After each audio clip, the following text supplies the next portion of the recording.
मोहब्बत करने वालों में ये झगड़ा डाल देती है। सियासत दोस्ती की जड़ में मट्ठा डाल देती है। कहाँ की हिजरतें, कैसा सफ़र, ये कैसा जुदा होना, किसी की चाह पैरों पर दुपट्टा डाल देती है। ये चिड़िया भी कितनी मिलती जुलती है मेरी बेटी से, कहीं जो शाखे गुल देखे झूला डाल देती है। और शेर आखिर है कि हवस फिरती है दिन रात सोने की दुकानों में, गरीबी कान छिदवाती है तिनका डाल देती है। बिस्मिल्लाहिर्रहमानिर्रहीम।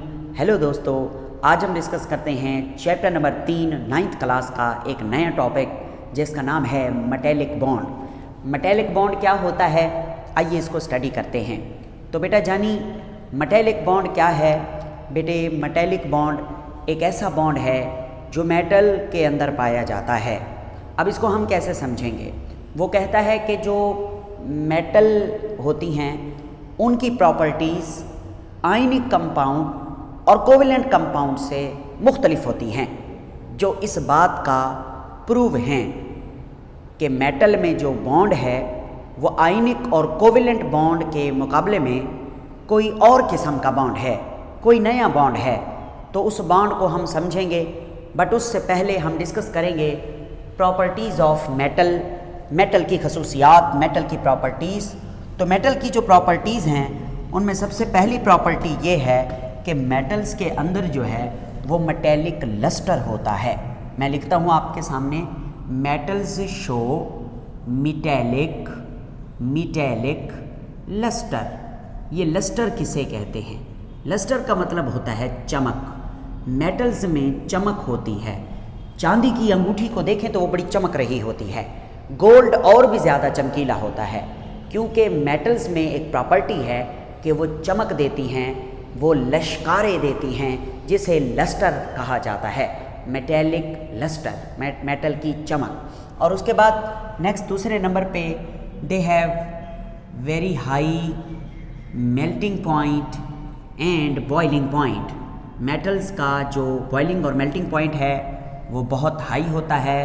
And metals are good conductor of heat and electricity. Heat and electricity दोनों की गुड कंडक्टर होती हैं। मेटल में से हीट भी कंडक्ट करती है और इलेक्ट्रिसिटी भी गुजर सकती है। क्यों गुजरती है वो भी हम देखेंगे। नेक्स्ट इसकी प्रॉपर्टी क्या है कि ये जो मेटल्स होती हैं they are hard and heavy. अमूमन ज़्यादातर जो मेटल्स हैं वो हार्ड और हैवी होती हैं। And metals also are malleable. ये मेलेबल क्या होता है मैं बताता हूँ। एंड डक्टाइल, ये मेटल्स की प्रॉपर्टी है कि मेटल्स मेलेबल हैं। मतलब मेलेबल से मुराद है कि अगर हम मेटल्स के ऊपर प्रेशर बढ़ाएं, हथौड़ा मारें, तो हम मेटल्स को शीट्स में तब्दील कर सकते हैं अपनी मर्ज़ी की। और डक्टाइल का मतलब है metals can be converted into wires. Metal की वायर्स बनाई जा सकती हैं by applying pressure. Pressure apply करके हम मेटल्स को जिस शक्ल में चाहें उस शक्ल में तैयार कर सकते हैं। हम मेटल को हथौड़ा मार के उसकी शीट बना सकते हैं, जिसको मलेबिलिटी कहते हैं। और इस प्रॉपर्टी को जिससे मेटल शीट में तब्दील होती है मलेबल कहते हैं। और हम कहते हैं मेटल्स आर डक्टाइल। और मेटल को हम वायर में भी तब्दील कर सकते हैं। यानी लफ्ज़ मलेबल का मतलब है शीट में तब्दील करना, और लफ्ज़ डक्टाइल का मतलब है वायर्स में तब्दील करना by applying the pressure. So we can change the shapes of metal. Metal की हम शेप्स चेंज कर सकते हैं। आप देखें गोल्ड होता है 1 तोले सोने का, सुनार पूरा सेट बना देता है, जिसमें नेकलेस हार भी होता है, झुमके या बारियां भी होती हैं। तो मेरे प्यार बेटे इसको समझते हैं। प्रॉपर्टीज़ ये हमने लिखी हैं, आगे भी इन पे दोबारा बात होगी, मगर उससे पहले हम देखते हैं कि मेटल्स के अंदर जो बॉन्ड है जिसे मेटेलिक बॉन्ड कहते हैं वो कैसा होता है, उसकी क्या स्ट्रेटजी है। तो मुख्तलिफ साइंटिस्ट मुख्तलिफ बातें करते थे, तो हर एक साइंसदान ने अपने अपने एतबार से थ्योरी पेश की थी मेटल के बॉन्ड को समझने के लिए। जिन थ्योरीज़ में से एक थ्योरी हमारी बुक में एक्सप्लेन की गई है जिसका नाम है इलेक्ट्रॉन पूल थ्योरी। हमारी बुक में ये नाम तो नहीं लिखा हुआ मगर ये थ्योरी एक्सप्लेन ज़रूर की गई है, इलेक्ट्रॉन पूल थ्योरी, या इसको इलेक्ट्रॉन गैस थ्योरी भी कहा जाता है। आइए समझते हैं कि ये क्या होती है। मेरे बेटे साइंटिस्ट था जिसका नाम है ड्रूड, DRUDE, और बाद में इसका दोस्त था लॉरेन और ड्रूड ने 1923 में ये थ्योरी पेश की थी जिसका नाम है इलेक्ट्रॉन पूल थ्योरी। वो पता क्या कहते हैं, उसके लिए हम एक एग्जांपल लेंगे सोडियम की। ये ना सोडियम का न्यूक्लियस, प्लस का मतलब है सोडियम का न्यूक्लियस, और ये सोडियम का जो है वो है आखिरी शेल, और आखिरी शेल में होता है एक इलेक्ट्रॉन। ठीक है, ये है सोडियम यानी Na का एटम।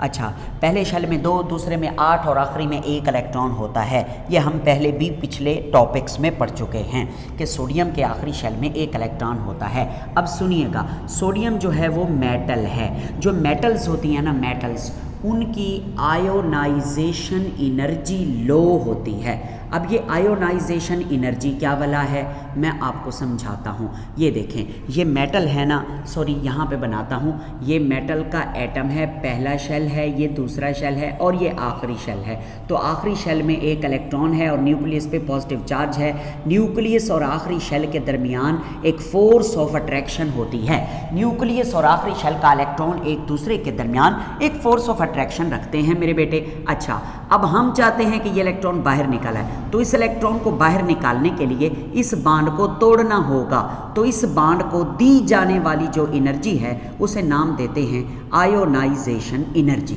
ठीक है, तो आयोनाइजेशन एनर्जी जितनी कम होगी उतनी आसानी से ये बांड टूट जाएगा, क्योंकि थोड़ी सी एनर्जी मिलेगी इस बांड को तो ये बांड कड़क करके टूट जाएगा और ये अट्रैक्शन ख़त्म हो जाएगी और ये इलेक्ट्रॉन बाहर निकल आएगा। तो मेटल्स जो होती हैं उनकी आयनाइजेशन एनर्जी बहुत ही कम होती है, और मेटल की ये प्रॉपर्टी है कि वो अपने आखिरी शेल के इलेक्ट्रॉन को लूज़ कर देती हैं, क्योंकि थोड़ी सी एनर्जी चाहिए होती है उन्हें इलेक्ट्रॉन को बाहर निकालने के लिए। तो वो इर्द गिर्द से भी वो एनर्जी मेटल्स लेकर अपना आखिरी इलेक्ट्रॉन खुद ब खुद लूज़ कर देती हैं।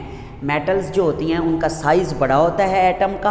अगर एटम का साइज़ बड़ा हो तो ये वाला न्यूक्लियस इस आखिरी इलेक्ट्रॉन से थोड़ा सा दूर होगा, जिसकी वजह से इस न्यूक्लियस और इस इलेक्ट्रॉन के दरमियान उतनी ज़्यादा अट्रैक्शन नहीं होगी, थोड़ी अट्रैक्शन होगी। तो बड़ी आसानी से वैलेंस इलेक्ट्रॉन को मेटल अपने दायरे से निकाल देते हैं, मेटल के एटम। ठीक है, अच्छा फ़र्ज़ करें ये सोडियम का एटम है, सेंटर में ये उसका न्यूक्लियस है और आखिरी शेल हमें दिखाया है, सिर्फ ये आखिरी शेल। अच्छा, होता क्या है कि ये सोडियम जब आखिरी इलेक्ट्रॉन छोड़ता है, ये इलेक्ट्रॉन बाहर निकल गया, तो अब ये बन गया सोडियम का positive ion.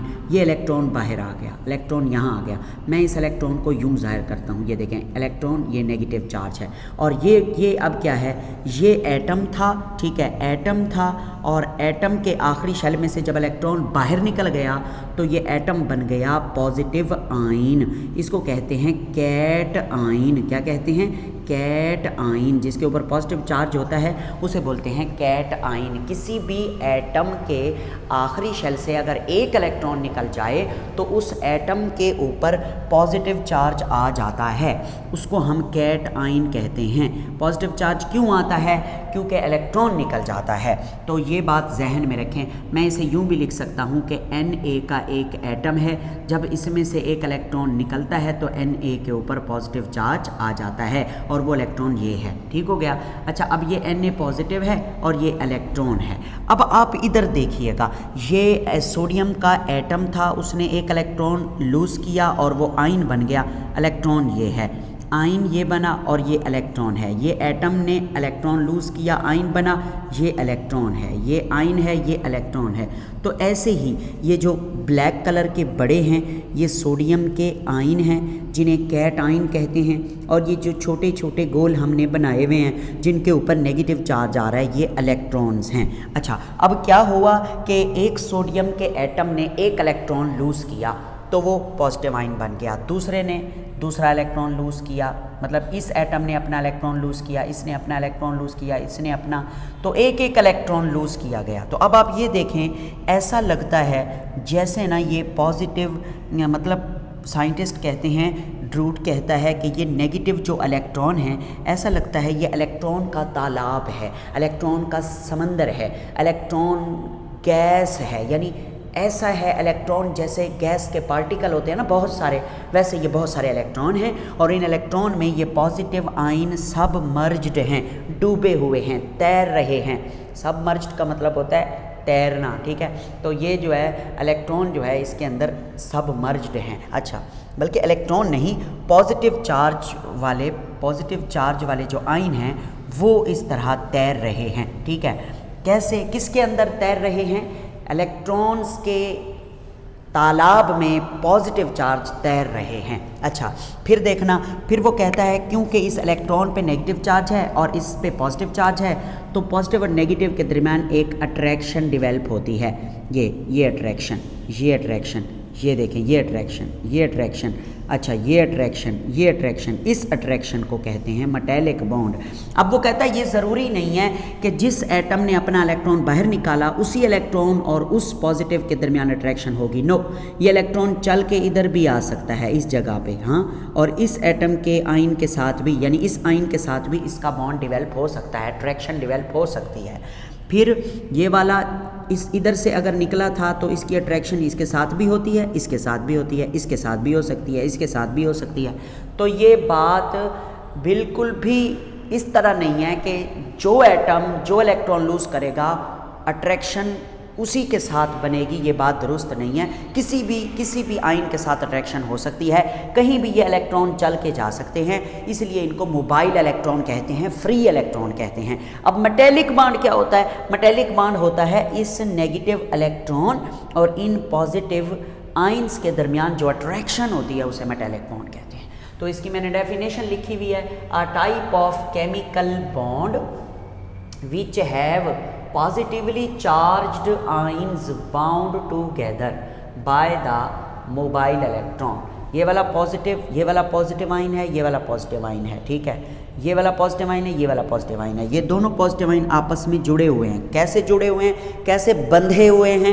By the help of this attraction, जो कि पॉजिटिव आयन और इलेक्ट्रॉन के दरमियान अट्रैक्शन है, इसको बोलते हैं मेटेलिक बॉन्ड। क्या बोलते हैं? Metallic bond. इसीलिए इसे इलेक्ट्रॉन पूल थ्योरी कहते हैं कि ऐसा लगता है इलेक्ट्रॉन का समंदर है, इलेक्ट्रॉन का तालाब है जिसके अंदर पॉजिटिव आयन जो हैं वो तैर रहे हैं, वो मौजूद हैं। ठीक हो गया जी सर। अब ज़रा देखिएगा, वो कहता है कि ये जो स्ट्रेंथ ऑफ मेटेलिक बॉन्ड है, स्ट्रेंथ ऑफ मेटेलिक बॉन्ड है, ये दो फैक्टर्स के ऊपर डिपेंड करती है। दो फैक्टर हैं जो मेटेलिक बॉन्ड की मजबूती को गवर्न करते हैं। कौन कौन से? पहले नंबर पे पहला फैक्टर है कि number of positive charges on positive ions. Positive ions के ऊपर जो पॉजिटिव चार्ज होता है वो कितना है, उसकी तादाद क्या है, एक इस पे। और दूसरा डिपेंड करता है metallic bond number of mobile या फ्री इलेक्ट्रॉन्स। जो फ्री या मोबाइल इलेक्ट्रॉन्स हैं उनकी तादाद पे भी डिपेंड करता है। मेरे बेटे, जितना पॉजिटिव चार्ज ज़्यादा होगा पॉजिटिव आयन पे, उतनी ज़्यादा अट्रैक्शन पैदा होगी फ्री इलेक्ट्रॉन के साथ। सेम इसी तरह से जितना ज़्यादा फ्री इलेक्ट्रॉन होंगे उतनी ज़्यादा अट्रैक्शन बनेगी, बॉन्ड बनेंगे पॉजिटिव आयन्स के साथ। तो जितनी ज़्यादा बॉन्ड्स बनेंगे उतनी ज़्यादा बॉन्ड्स ओवरऑल मजबूत होंगे और हम कहेंगे कि मेटेलिक बॉन्ड की स्ट्रेंथ ज़्यादा है। तो इसके लिए हम एग्ज़ाम्पल लेते हैं। हमारे पास जो सोडियम है, इसके आखिरी शेल में एक इलेक्ट्रॉन होता है और वही ये लूज़ कर देता है, जिसकी वजह से इसके ऊपर +1 का चार्ज आ जाता है, मतलब प्लस का चार्ज आ जाता है। मगर बात करें मैग्नीशियम की, तो मैग्नीशियम के आखिरी शेल में होते हैं 2 इलेक्ट्रॉन, और जब ये 2 इलेक्ट्रॉन लूज़ करता है तो मैग्नीशियम के ऊपर +2 का चार्ज आ जाता है। क्यों? क्योंकि जो भी एटम जितने इलेक्ट्रॉन लूज़ करेगा उसके ऊपर उतना ही पॉजिटिव चार्ज आ जाएगा। हाँ जी बिल्कुल, देखें मैग्नीशियम है ना, मैग्नीशियम उसने आखिरी शेल के 2 इलेक्ट्रॉन लूज़ किए तो उस पर +2 का चार्ज आ गया, ये इलेक्ट्रॉन हो गए, एक ये कर लें एक ये कर लें। अच्छा, मैग्नीशियम ने 2 इलेक्ट्रॉन लूज़ किए, +2 का चार्ज आया, एक ये इलेक्ट्रॉन कर लें एक ये कर लें, ठीक है। मैग्नीशियम ने 2 इलेक्ट्रॉन लूज़ किए, एक ये, ठीक है। इस तरह से ना 2-2 इलेक्ट्रॉन जो है वो लूज़ होते हैं। हर एटम मैग्नीशियम का अपने आखिरी शेल में मौजूद 2 इलेक्ट्रॉन को लूज़ करता है, जिसकी वजह से उस पर +2 का चार्ज आ जाता है और इलेक्ट्रॉन के ऊपर नेगेटिव चार्ज आ जाता है। तो अब आप इस केस में देखें तो ज़्यादा इलेक्ट्रॉन हैं, यहाँ पे कम इलेक्ट्रॉन थे, इधर ज़्यादा इलेक्ट्रॉन हैं। जब क्यों? क्योंकि इधर एक एटम ने 1 इलेक्ट्रॉन लूज़ किया था और इधर एक एटम ने 2 इलेक्ट्रॉन लूज़ किए हैं। तो ज़्यादा इलेक्ट्रॉन की वजह से तो ज़्यादा इंटरेक्शन बढ़ेगा, ज़्यादा बॉन्ड बनेंगे, ज़्यादा मेटेलिक बॉन्ड डेवलप होंगे। तो आप देख सकते हैं कि कितने ज़्यादा मेटेलिक बॉन्ड यहाँ पे बन रहे हैं। तो जब मेटेलिक बॉन्ड ज़्यादा बनते हैं तो स्ट्रेंथ भी क्या होती है, मजबूत होती है, ज़्यादा होती है। तो इसका मतलब ये हुआ कि जो मेटेलिक बॉन्ड है किसके अंदर, इन मैग्नीशियम, वो ज़्यादा मजबूत है। इन मेटेलिक बॉन्ड इन सोडियम के मुकाबले में मैग्नीशियम का मेटेलिक बॉन्ड ज़्यादा मजबूत है। तो यही वजह है कि boiling and melting point of Mg भी क्या है, ज़्यादा ही है। किससे? बॉइलिंग या मेल्टिंग पॉइंट ऑफ Na से। Is that clear? बात आपको समझ आ गई? जी हाँ बिल्कुल सर जी, हमें बात समझ आ गई है, क्योंकि जहाँ ज़्यादा इलेक्ट्रॉन होंगे, इधर से तो इलेक्ट्रॉन ज़्यादा है, इधर से पॉजिटिव आयन के ऊपर चार्ज भी ज़्यादा है। इस पॉजिटिव आयन पे +1 का चार्ज था, इस पॉजिटिव आयन पे +2 का चार्ज है, तो जाहिर है यहाँ अट्रैक्शन ज़्यादा होगी। तो इन 2 चीज़ों के ऊपर डिपेंड करता है बॉन्ड कितना मजबूत होगा। तो मेरे बेटे अब ज़रा देखते हैं कि ये जो मेटल्स हैं ये high melting and boiling point क्यों होता है? Due to strong bond strong होने की वजह से मेल्टिंग और बॉइलिंग पॉइंट बहुत हाई होता है। और ये गुड कंडक्टर क्यों होती हैं? ड्यू टू फ्री इलेक्ट्रॉन्स की वजह से metals are good conductor of electricity. कि ये मेटल का अगर एक टुकड़ा है तो इसकी एक साइड से हम तार लगा दें, उसे बैटरी के पॉजिटिव टर्मिनल से जोड़ दें, और दूसरी साइड से तार लगा के उसे बैटरी के नेगेटिव टर्मिनल से जोड़ दें, तो करंट आएगा, अंदर दाखिल होगा, इन फ्री इलेक्ट्रॉन्स की वजह से करंट बहेगा, करंट चलेगा, करंट दौड़ेगा। तो they are good conductor of electricity and heat, and they are hard and heavy. Hard और हैवी क्यों होती हैं? हार्ड और हैवी इसलिए होती हैं मेटल्स क्योंकि ये जो है इनमें मेटल्स के जो एटम हैं वो तरतीब के साथ जुड़े होते हैं इस तरह से, ठीक है, और लेयर बना के रहते हैं, तरतीब के साथ जुड़े होते हैं और लेयर्स बना के रहते हैं, one above other. Strong bond है और एक दूसरे के ऊपर जो है वो लेयर्स हैं। अब आप कहेंगे ये लेयर्स कैसी हैं? बेटा ये सारी पॉजिटिव आयंस की लेयर्स हैं और सेंटर में जो थोड़ी थोड़ी जगह है वहाँ पे इलेक्ट्रॉन्स होते हैं। अच्छा, अगर हम इसको हथौड़ा मारें, यहाँ पे ये ना ऐसे फोर्स लगाएं, प्रेशर डालें ऐसे धड़म करके, तो ये ऊपर वाली लेयर नीचे वाली लेयर पे स्लिप हो जाएगी और ये लेयर जो है आगे को चली जाएगी और थोड़ा सा ऐसे आगे को चली जाएगी, जिसकी वजह से हम मेटल की जो शक्ल है उसे चेंज कर सकते हैं। मतलब मैं कहना ये चाहता हूँ कि जब प्रेशर डाला जाता है या फोर्स डाली जाती है या हथौड़ा मारा जाता है तो मेटल की जो लेयर्स हैं वो स्लिप होती हैं और मेटल की जो शक्ल है वो चेंज हो जाती है, वो शीट बन जाती है, वो फैल जाती है, वो बिखर जाती है। तो ये था आज का टॉपिक मेटेलिक बॉन्ड। मैंने अच्छी तरह से पढ़ाने की कोशिश की है। 2 सवाल इस टॉपिक में मौजूद हैं। पहला सवाल है कौन से